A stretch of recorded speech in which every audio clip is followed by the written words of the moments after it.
ایک موضوع ہے جو کہ بڑا حساس ہے، عذاب الہی کیوں؟ اس موضوع کی وضاحت کے لیے میں مولانا جنید احمد مدنی حفظہ اللہ کو دعوت دیتا ہوں کہ وہ آئیں اور اس موضوع پر روشنی ڈالیں۔ السلام علیکم ورحمۃ اللہ وبرکاتہ۔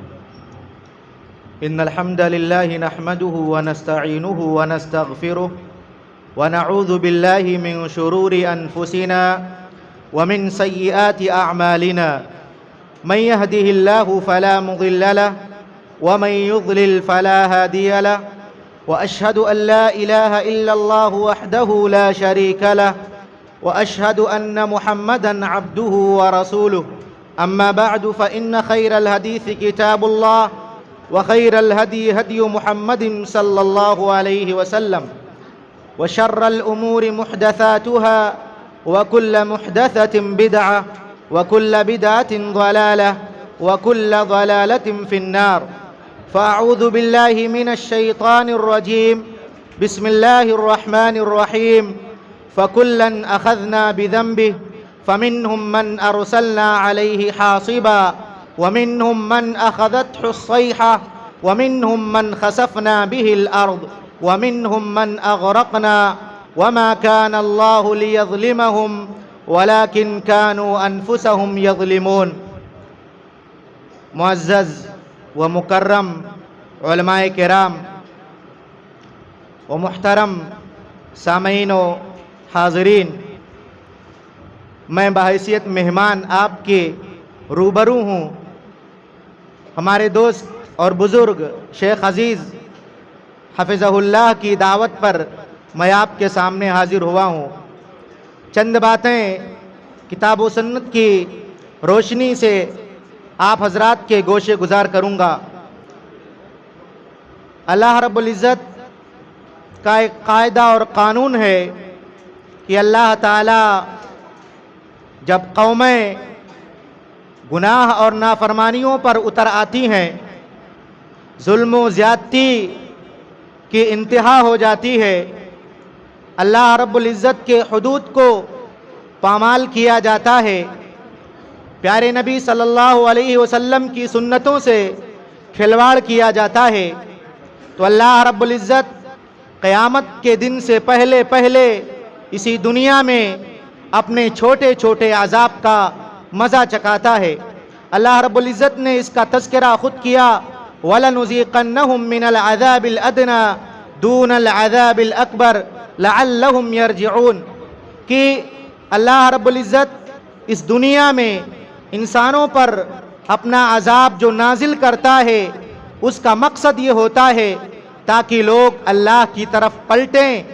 اللہ کی طرف رجوع کریں۔ اللہ کا مقصد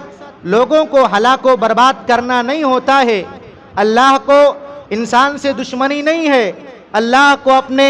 پیدا کردہ مخلوق سے کوئی نفرت نہیں ہے، بلکہ اللہ تعالی انسان پر بڑے عذاب سے پہلے چھوٹے چھوٹے عذاب کا مزہ چکھاتا ہے، لعلہم یرجعون، تاکہ لوگ اللہ کی طرف پلٹیں، اللہ رب العزت کی جناب میں آ کر کے اپنے گناہوں سے توبہ کریں، انابت اللہ کریں، رجوع اللہ کریں۔ یہ مقصد ہوتا ہے عذاب آنے کا، اللہ رب العزت کی طرف سے سزائیں اور بلائیں آنے کا۔ اللہ کی طرف سے بسا اوقات عذاب سونامی کی شکل میں ہوا کرتی ہے، بسا اوقات زلزلے اور طوفان کی شکل میں ہوا کرتی ہے، بسا اوقات اللہ تعالی اپنا عذاب ظالم و جابر بادشاہ کو مسلط کر دیتا ہے، بسا اوقات اللہ تعالی معمولی کیڑے کے ذریعے سے پوری دنیا کو اپنے آغوش میں لے کر کے اپنی طرف پلٹنے کی دعوت دیتا ہے۔ یہ عذاب آنے کا مقصد ہوتا ہے تاکہ لوگ اللہ کو جانیں، اللہ کی وحدانیت کو پہچانیں، اللہ کے خالق اور مالک ہونے کا اعتراف کریں۔ میں نے جو آیت کریمہ آپ کے سامنے پڑھی ہے، اس میں اللہ رب العزت نے گزشتہ اقوام پر نازل ہونے والے عذاب کا تذکرہ کیا۔ اللہ رب العزت نے 4 قسم کے عذاب کا تذکرہ کیا۔ پہلا اللہ نے تذکرہ کیا کہ وَمِنْهُمْ مَنْ أَرْسَلْنَا عَلَيْهِ حَاصِبًا، کہ اللہ نے کہا کہ ہم نے ہر ایک کو ان کی گناہ کی پاداش میں، ان کے جرم کی پاداش میں ہم نے ان کو پکڑ لیا، ان کو دھر لیا۔ انہی میں سے بعض پر ہم نے تیز و تند آندھی بھیجی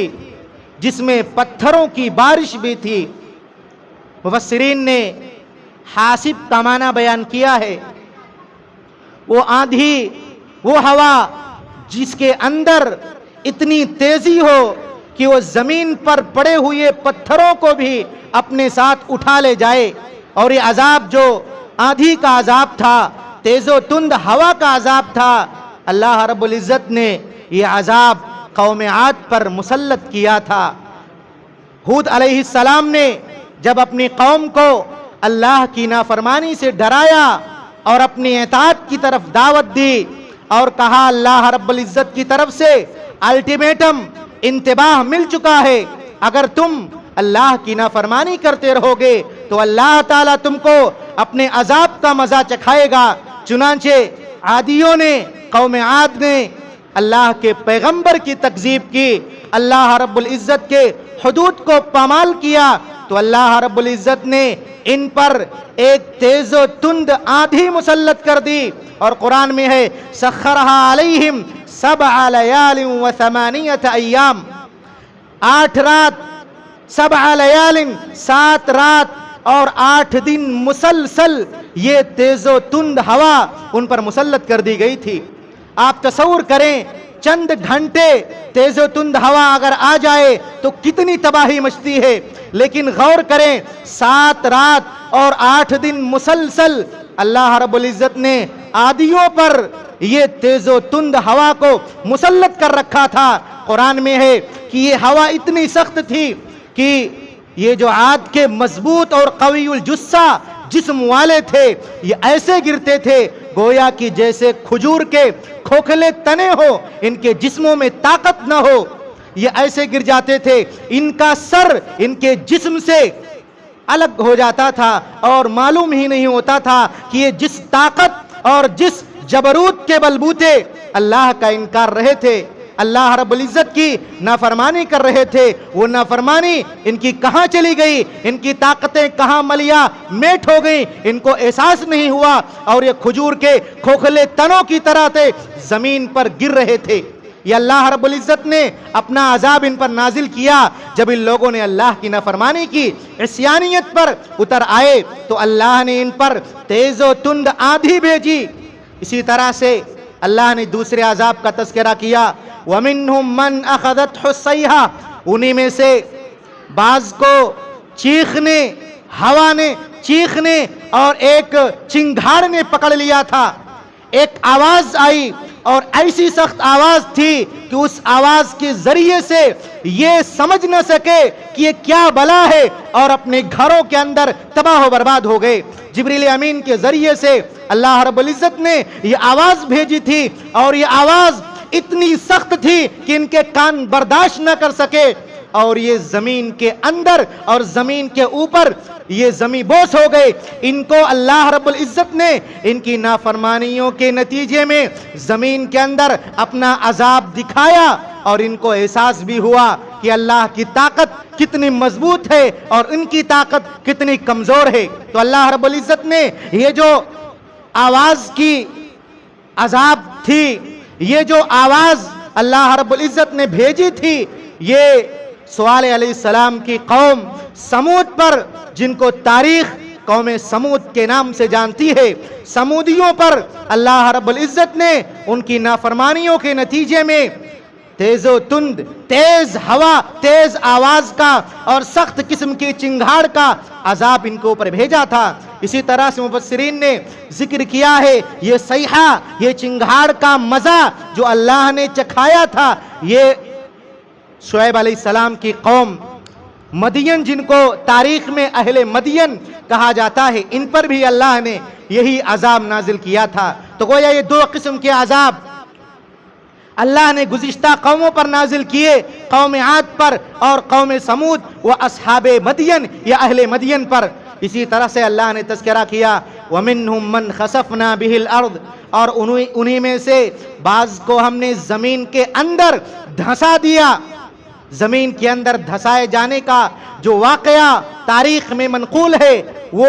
بنی اسرائیل کا ایک شخص تھا جس کو دنیا اور تاریخ قارون کے نام سے جانتی ہے، اور اللہ نے اس کا تذکرہ قرآن میں کیا، ان قارون کان من قوم موسیٰ، یہ قارون موسیٰ علیہ السلام کی قوم میں سے تھا، یعنی یہ قارون بنی اسرائیل کا ایک فرد تھا، وہ بنی اسرائیل جو موسیٰ علیہ السلام پر ایمان رکھتی تھی، وہ بنی اسرائیل جو اللہ رب العزت کی سب سے زیادہ لاڈلی، سب سے زیادہ چہیتی اور مقبول ترین قوم میں اللہ کے ہاں اس کا شمار ہوتا تھا۔ اس قوم کا ایک فرد قارون تھا۔ جب فرعون نے اپنے جبروت اس پر تسلط کیے، جب فرعون نے اپنا شکنجہ بنی اسرائیل پر جمایا اور اپنے پنجے کے ذریعے سے بنی اسرائیل کو اپنے عذاب کا مزہ چکھانے لگا، تو قارون نے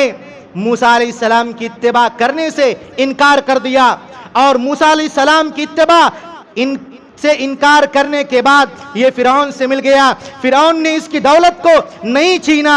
اور اللہ رب العزت نے اس کو بہت ہی زیادہ دولت دے رکھی تھی۔ قرآن مجید میں ہے کہ اس کے دولت کے خزانوں کی کنجیاں 10 مضبوط قوی الجثہ افراد مل کر کے اٹھاتے تھے۔ تصور کیجئے، رہط کا لفظ قرآن میں ہے، اور 3 سے لے کر کے 10 تک کی افراد کو، 10 افراد کے مجموعے کو یہ رہط کہا جاتا ہے۔ یہ 10 مضبوط قوی الجثہ مضبوط باڈی والے تھے جو اس خزانے کی چابیاں اٹھاتے تھے۔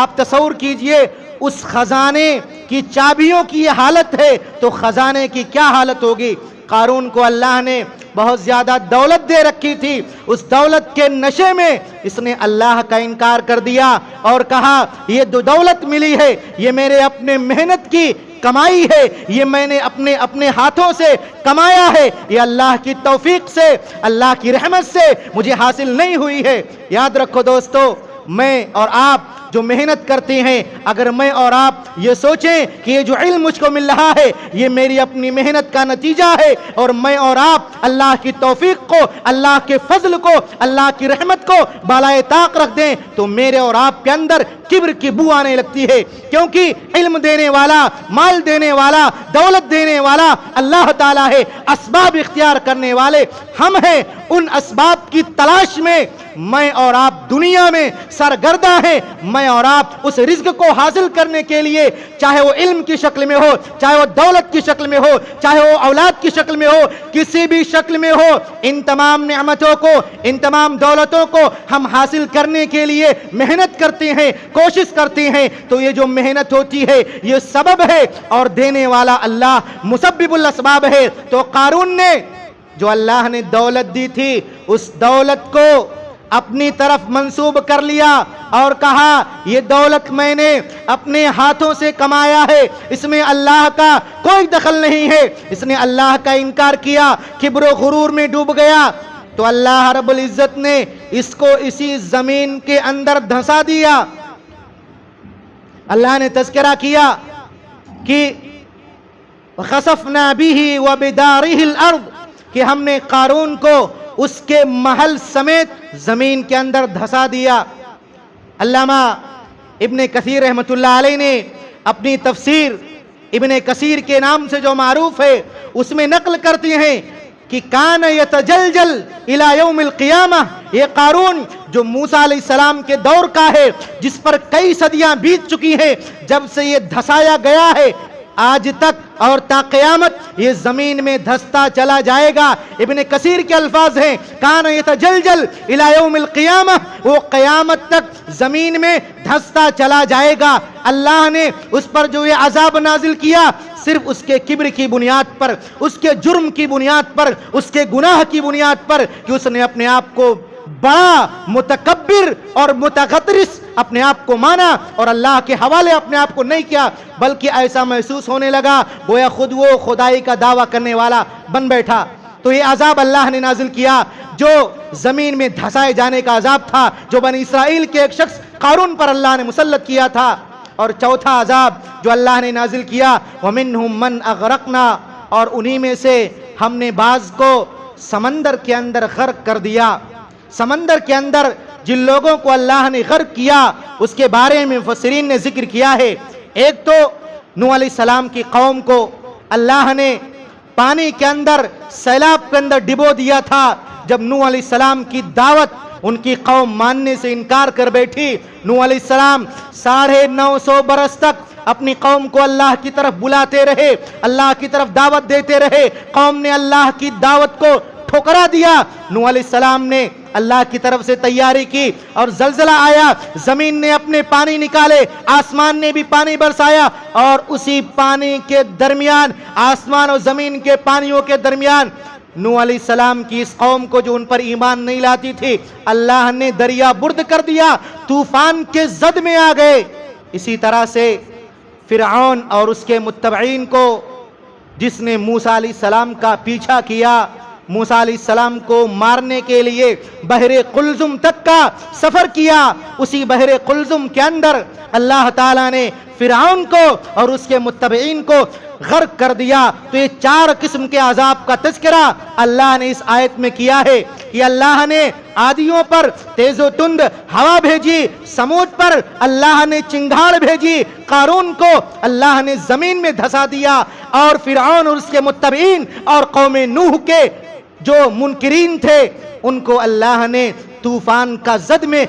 کی زد میں کر دیا، وہ سمندر میں غرق کر دیے۔ یہ 4 قسم کا عذاب، یہ 4 قسم کی سزائیں اللہ نے ذکر کی، اور ان سزاؤں کے ذکر کرنے کے بعد اللہ نے کہا وَمَا كَانَ اللَّهُ لِيَظْلِمَهُمْ، کہ یہ جو عذاب اللہ نے نازل کیا، یہ اللہ عذاب نازل کر کے ظالم نہیں بنا۔ وَمَا كَانَ اللَّهُ لِيَظْلِمَهُمْ، کہ اللہ تعالیٰ عذاب نازل کر کے ظلم کرنے والا نہیں بنا۔ اللہ ظالم کیوں نہیں بنا؟ کیونکہ اللہ نے ان کو پہلے ڈرایا، ان کے درمیان انبیاء مبعوث کیے، ان کو مہلت دی، ان تمام چیزوں کے باوجود ان لوگوں نے اللہ رب العزت کی بات پر، انبیاء کی بات پر کان نہیں دھرا۔ اور اسی لیے پیارے نبی صلی اللہ علیہ وسلم نے کہا لَن يَهْلِكَ النَّاسِ حَتَّى يُعْذَرُوا مِنْ أَنفُسِهِمْ، کہ ہرگز لوگ تباہ و برباد نہیں کیے جائیں گے، لوگ تباہ و برباد نہیں ہوں گے یہاں تک کہ وہ اپنے آپ کے لیے عذر پیش کر دے۔ عذر پیش کرنے کا مطلب یہ ہے، مفسرین نے اور محدثین نے ذکر کیا ہے، عذر پیش کرنے کا مطلب یہ ہے کہ ان کے گناہ، ان کے عیوب اتنے زیادہ ہو جائیں، اتنی کثرت کے ساتھ ہو جائیں کہ ان کو یقین ہو جائے کہ بس اب اللہ کا عذاب آنے والا ہے اور اللہ کے عذاب سے کوئی چیز روکنے والی نہیں ہے۔ گویا ان کو یقین ہو جائے کہ کوئی عذر نہیں بچا جس سے اللہ کا عذاب ٹل سکتا ہے، اللہ کا عذاب ختم ہو سکتا ہے۔ ان کو یقین ہو جاتا ہے کہ ہم نے جتنے گناہ کیے، جتنے جرم کیے، جتنے اللہ رب العزت کی نافرمانیاں کی، ان کے بدولت میں اس سزا کا مستحق ہو گیا ہوں، اس لیے اللہ تعالیٰ عذاب نازل کر رہا ہے۔ تو پیارے نبی صلی اللہ علیہ وسلم کے اس حدیث کو سنیں اور غور کریں، اور اللہ رب العزت کے وہ فرمان وَمَا كَانَ اللَّهُ لِيَظْلِمَهُمْ وَلَكِنْ كَانُوا أَنفُسَهُمْ يَظْلِمُونَ، کہ اللہ تعالیٰ عذاب نازل کر کے ظالم نہیں، اللہ کے قانون میں، اللہ کے اصول میں ظلم نہیں لکھا ہے، اللہ عدل کرتا ہے، اللہ بندوں سے محبت کرتا ہے، اللہ بندوں کے ساتھ الفت اور محبت کا برتاؤ کرتا ہے۔ اللہ مومن بندے کو بھی روزی دیتا ہے، کافر کو بھی روزی دیتا ہے، جو مشرک ہے اس کو بھی روزی دیتا ہے، یہ اللہ کے ہاں اصول ہے۔ لیکن جب بندہ نافرمانی پر اترتا ہے، طغیانی پر اترتا ہے، تو اللہ تعالیٰ اپنی سزا، اپنی بلا، اپنی آفت، اپنا عذاب نازل کرتا ہے۔ اس لیے اللہ نے کہا وَلَكِنْ كَانُوا أَنفُسَهُمْ يَظْلِمُونَ، بلکہ یہ خود ظالم تھے، چونکہ انہوں نے اللہ کے قوانین کو ٹھکرا دیا، اس بنیاد پر اللہ کا عذاب آیا۔ تو گویا عذاب الہی آنے کا سب سے پہلا سبب گناہ اور معصیت کا سماج اور معاشرے کے اندر پنپنا ہے، اور گناہ اور معصیت کا لوگوں کے اندر عروج پا جانا ہے۔ ایک دوسرا سبب جس کی بنیاد پر اللہ کا عذاب آتا ہے ناشکری ہے۔ انسان دولت پاتا ہے، اولاد کی نعمت پاتا ہے، علم کی نعمت پاتا ہے، صحت کی نعمت پاتا ہے، دیگر نعمتیں پاتا ہے، پھر اس نعمت کو پانے کے بعد ناشکری کرتا ہے، چاہے وہ کم نعمت ہو، چاہے وہ زیادہ نعمت ہو، ان نعمت کے پانے کے بعد اگر انسان نعمت کی ناقدری کرتا ہے، نعمت کو منعم کے حوالے نہیں کرتا ہے، اس کا شکریہ ادا نہیں کرتا ہے، تو اللہ کا عذاب آتا ہے۔ اللہ رب العزت نے قرآن مجید کے اندر ایک قریہ کی مثال دی ہے، وَضَرَبَ اللَّهُ مَثَلًا قَرْيَةً كَانَتْ آمِنَةً مُطْمَئِنَّةً يَأْتِيهَا رِزْقُهَا رَغَدًا مِّن كُلِّ مَكَانٍ کہ اللہ رب العزت نے ایک بستی کی مثال بیان کی جو امن و امان کی زندگی بسر کر رہی تھی، جس کے پاس بآسانی اللہ رب العزت کی نعمتیں مہیا تھیں، اللہ رب العزت کی نعمتیں مہیا تھیں، اللہ رب العزت کی جو نعمتیں مہیا تھیں، گویا کہ اس آیت کریمہ کے اندر اگر میں اور آپ غور کریں تو دو نعمتیں اللہ نے ان کو دی تھی، اور ان دو نعمتوں کے لیے انسان اپنا گھر چھوڑتا ہے، اپنا کنبہ چھوڑتا ہے، اپنے اہل و عیال کو چھوڑتا ہے۔ آپ غور کریں، کانت آمینۃ مطمئنہ کہ یہ اپنی بستی میں امن و امان، چین اور سکون کے ساتھ زندگی بسر کر رہے تھے۔ بتائیے کون شخص ایسا ہے جس کو سکون نہیں چاہیے؟ ہر شخص سکون کی تلاش میں سرگردہ نظر آتا ہے۔ ہاں، سکون کی نوعیت الگ ہے، کسی کو کہیں سکون ملتا ہے، کسی کو کہیں سکون ملتا ہے، لیکن جو سکون قلب کو ملتا ہے، روح کو ملتا ہے، میں اس سکون کی بات کر رہا ہوں کہ اللہ رب العزت نے جو یہ بستی تھی، یہ اہل مکہ کی بستی تھی، یہ مکہ والے تھے، اللہ نے ان کو امن کی دولت، چین کی دولت، راحت کی دولت نصیب کی تھی، اور دوسری دولت، دوسری نعمت جو دی تھی، یأتیہا رزقہا رغدا من کل مکان، ہر جانب سے ان کے پاس اللہ کا رزق پہنچ رہا تھا۔ اگر مکہ کے اندر کسی چیز کی کمی ہوتی تھی تو مکہ کی منڈی میں وہ پھل، وہ غلہ پہنچا دیا جاتا تھا، یہ اللہ کا وعدہ تھا، اور اللہ نے اسی کا تذکرہ کیا ہے۔ بآسانی مکہ کے اندر ہر قسم کا غلہ، ہر قسم کا میوہ پہنچتا تھا۔ اللہ رب العزت نے یہ دو نعمتیں ان کو دی تھی، اور مطالبہ کیا کیا تھا؟ مطالبہ یہی کیا تھا کہ اللہ کی دی ہوئی نعمت کو کھاؤ اور اللہ کا شکریہ ادا کرو،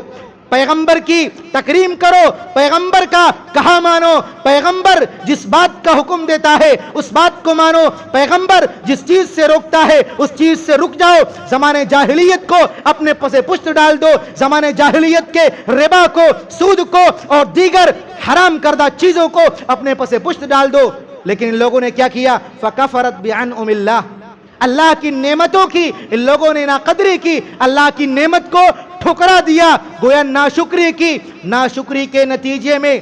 اللہ نے یہ دو نعمتیں، جو چین کی نعمت تھی، دولت کی نعمت تھی، ان دو نعمتوں کو اللہ نے ان سے چھین لیا۔ فَأَذَاقَهَا اللَّهُ لِبَاسَ الْجُوعِ وَالْخَوْفِ بِمَا كَانُوا يَصْنَعُونَ، تو اللہ نے ان کو جو یہ دولت دی تھی، ان دولت کو چھین کر کے امن کو خوف میں بدل دیا، رزق کو اللہ نے تنگی میں بدل دیا، محتاجگی میں بدل دیا۔ ان کے لباس سے ان کا فٹیچر پن ہونا ظاہر ہو رہا تھا، ان کے لباس، ان کے شکل و صورت سے ان کی محتاجگی ظاہر ہو رہی تھی۔ پیارے نبی صلی اللہ علیہ وسلم کی بعثت اور پیارے نبی صلی اللہ علیہ وسلم کے سرایا سے یہ ہمیشہ گھبرائے رہتے تھے۔ تو جو نعمتیں اللہ نے دی تھی، امن کی نعمت اور دولت کی نعمت، ان دو نعمتوں کو اللہ نے چھین لیا۔ خوف اور ڈر اللہ نے ان کے دلوں میں ڈال دی، مال کی جو نعمت تھی اس کو بھی اللہ نے چھین لیا، اور ان کو محتاجگی میں اللہ نے مبتلا کر دیا۔ تو گویا ان لوگوں نے جب اللہ کی نعمت کی ناقدری کی، ناشکری کی، اللہ کی نعمت کی کفران کی، تو ان لوگوں کو اللہ رب العزت نے اپنے عذاب کا مزہ چکھایا، اور دنیا میں یہ لوگوں کے سامنے ذلیل ہوئے، اور اللہ نے ان کو باعث رسوائی بنایا اور لوگوں کے سامنے ذلت کا سبب بنایا۔ اسی طرح سے اللہ نے قرآن مجید کے اندر قوم سبا کا تذکرہ کیا کہ قوم سبا جو اپنے مسکن میں، اپنی رہائش میں عمدہ زندگی گزار رہے تھے، ان کے دائیں اور بائیں جانب دو باغات تھے، اور ان کے دائیں اور بائیں جانب پہاڑیاں تھیں، پانی کا کوئی راستہ نہیں تھا، آب پاشی کے کوئی ذرائع نہیں تھے، وہاں بارش کی کمی ہوتی تھی۔ قوم سبا یمن کا علاقہ، یمن کے علاقے میں وہاں بارش کی زیادہ فراوانی نہیں تھی۔ ان لوگوں نے دو دائیں اور بائیں جانب پہاڑی تھا، بیچ میں ڈیم تیار کیا، بیچ میں ایک بند بنایا، اس بند کے ذریعے سے اپنے دونوں باغ کو سیراب کرتے تھے، اور وہ دونوں باغ پھل لاتے تھے، اتنے میٹھے پھل ہوتے تھے، حتیٰ کہ اس باغ کا تذکرہ کرتے ہوئے قرطبہ کے امام و محدث مفسر علامہ قرطبی رحمہ اللہ نے اپنی تفسیر قرطبی کے اندر ذکر کیا ہے کہ اس باغ کا پھل اتنا زیادہ ہو جاتا تھا، اس باغ کے ڈالیوں میں پھل اتنے کثرت سے ہوتے تھے کہ اگر دو باغوں کے درمیان سے کوئی عورت گزرتی تھی اور اپنے کندھے پر کوئی ٹوکری، کوئی ٹوکرا، کوئی برتن رکھتی تھی تو اس کو ہاتھ اٹھا کر کے پھل توڑنے کی ضرورت نہیں ہوتی تھی، وہ پھل آٹومیٹک خود بخود اس کی ٹوکری میں گرتے تھے۔ یہ علامہ قرطبی رحمہ اللہ نے اپنی تفسیر میں ذکر کیا ہے کہ قوم سبا کو اللہ نے دولت دے رکھی تھی، فراوانی دے رکھی تھی، پھلوں کی کمی نہیں تھی۔ اللہ نے کیا کہا؟ کلوا من رزق ربکم واشکروا لہ، اللہ کا دیا ہوا کھاؤ اور اللہ کی شکر گزاری کرو۔ فَأَعْرَضُوا، تو ان لوگوں نے بھی وہی کیا جو اہل مکہ نے کیا، ان لوگوں نے بھی اللہ کی ناقدری کی، اللہ کی نعمت جو اللہ نے دی تھی اس نعمت میں منمانی کی اور اللہ رب العزت کے پیغمبر کی تکذیب کی، اللہ کی نعمت کی شکر گزاری کرنے کے بعد ان نعمتوں کو اپنی طرف منسوب کر لیا، اپنی محنت کی طرف منسوب کر لیا اور کہا اس میں کسی کا دخل نہیں ہے، ہم کسی کا شکریہ ادا کرنے والے نہیں ہیں، یہ میری محنت کی وجہ سے ملا ہے۔ فَأَعْرَضُوا، تو ان لوگوں نے اعراض کیا۔ فَأَرْسَلْنَا عَلَيْهِمْ سَيْلَ الْعَرِمِ، تو جو بند تھا اس پر اللہ نے زور کا سیلاب بھیجا، زور کا پانی آیا، وہ بند ٹوٹ گیا اور وہ باغ جو میٹھے پھلوں سے لدے ہوئے تھے، اب اس باغ کی حالت یہ تھی کہ اس باغ کے پھلوں کی جو مٹھاس تھی، مٹھاس ختم ہو گئی، کڑوا کسیلا پھل آنے لگا۔ وہ باغ جو پھلوں سے لدا تھا اس کے پتے گرنے لگے، اس میں چنندہ کہیں کہیں پھل آیا کرتے تھے۔ تو اللہ کی ناقدری کے نتیجے میں اللہ اپنی نعمت چھین لیتا ہے، اپنی دولت سے محروم کر دیتا ہے۔ سامعین کرام، یہ دو باتیں تھی جو میں نے آپ کے سامنے رکھی کہ اللہ کا عذاب کیوں آتا ہے، اس پر غور کرنے کی ضرورت ہے کہ جو گزشتہ اقوام کے واقعات بیان کیے جاتے ہیں کیا وہ تمام گناہ اور جرم میرے اندر نہیں ہے؟ کیا میں اور آپ ان سزاؤں کے مستحق نہیں ہے؟ کیا میں اور آپ ان عذاب کے مستحق نہیں ہے؟ میرے بھائیو دوستو، اگر غور کریں، ایک ایک واقعے پر غور کریں، ایک ایک بات پر غور کریں تو ساری کی ساری گناہ، ساری کی ساری سزائیں ایسی ہیں کہ ہم اپنے آپ کو اس کا مستحق سمجھتے ہیں، کیونکہ وہ جرم ہمارے سماج کے اندر دھڑلے کے ساتھ علل اعلان کیا جا رہا ہے۔ میرے بھائیو دوستو، یہ معمولی سی گفتگو تھی جو میں نے آپ کے سامنے کی۔ آخر میں اللہ رب العزت سے دعا کرتا ہوں کہ اللہ تعالی ہمیں اپنے عذاب سے محفوظ رکھ، اللہ تعالی تو ہمیں آسمانی بلاؤں سے محفوظ رکھ، آسمانی آفتوں سے محفوظ رکھ، جب تک دنیا میں زندہ رکھ، اسلام پر ایمان پر، جب ہمارا خاتمہ ہو تو ایمان بالخیر پر ہو۔ وآخر دعوانا الحمدللہ رب العالمین۔